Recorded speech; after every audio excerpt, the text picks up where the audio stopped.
Hello friends, welcome back. In the previous chapter, we have discussed about the basic properties of the soils. In the present chapter, we will start discussing about the index properties.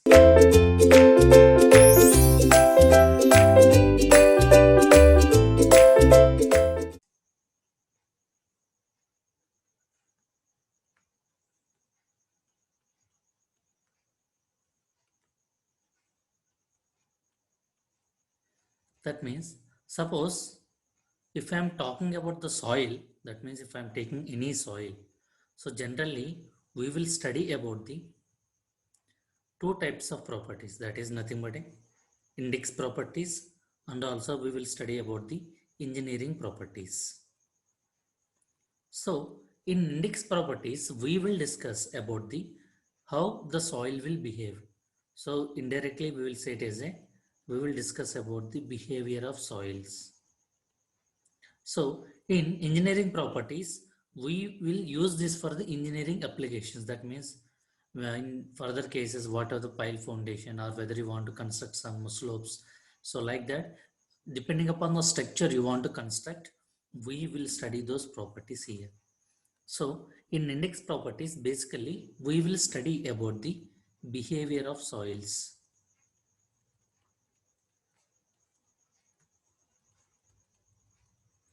So as I have told you in the last chapter, we have different types of soils.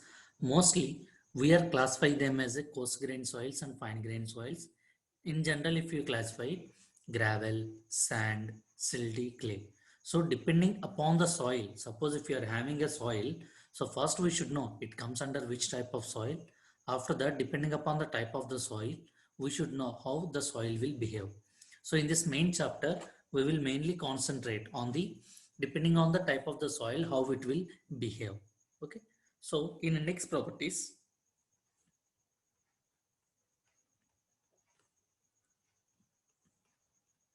we will discuss about the following cases. That is, we will see about the grain size distribution, grain size distribution. That means if you are having soil, it consists of different types of different sizes of the soil solid particles. So if you arrange them, then that is what nothing. If we arrange the solid particles with respect to the size, so we will study in the grain size distribution. In the second, we will talk about the density index. In general, these two types or these two properties will be used for the coarse grain soils. And at last, we will discuss about the Atterberg limits.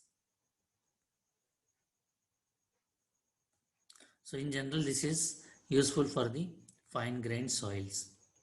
So in this chapter, we will come to know that how we will classify them into coarse grained soils and also into fine grained soils. And for the coarse grained soils, to understand the behavior of the soil, we will study about the depending upon the grain size distribution and depending upon the density index, we will discuss some of the properties. And also in fine grained soils, depending upon the Atterberg limits, we will define the properties. And suppose if I talk about the engineering properties,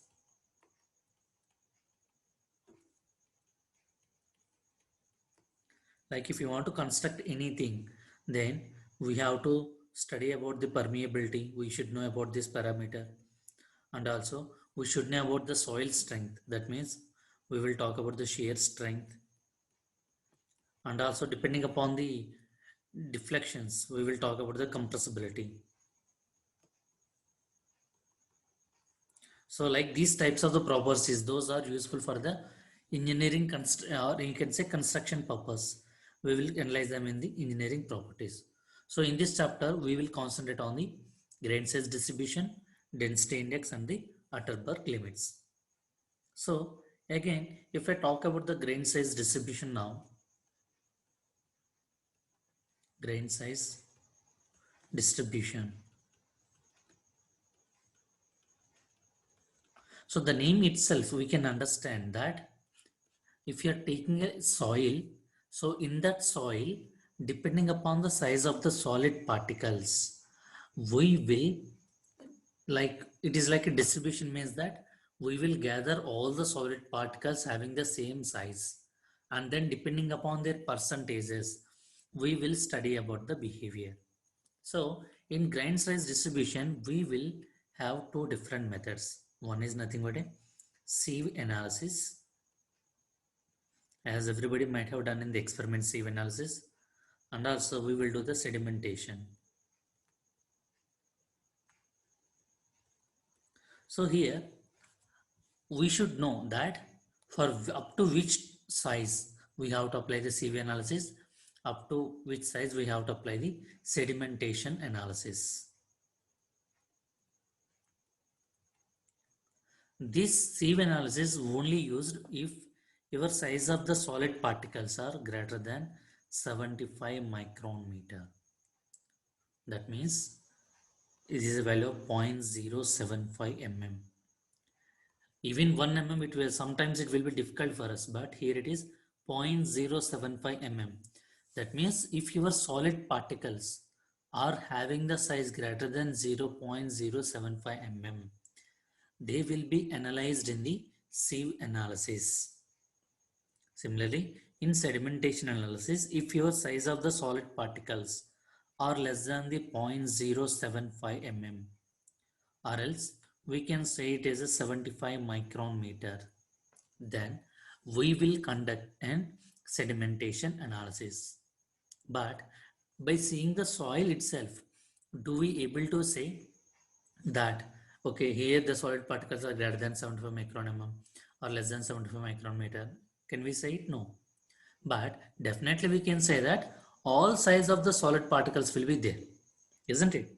So what we'll do is that first we'll take all the soil particles and then we will pass it through the sieve analysis. So whatever the soil that passes through the 75 micron meter, so they will be analyzed in the sedimentation analysis. So we will apply sieve analysis if your size of the soil particles are greater than the 75 microns. So sedimentation analysis we will apply when your size of the particles are less than the 75 micrometers. Okay. In the next video, we will discuss about the, in brief, about the sieve analysis and the sedimentation analysis. Thank you.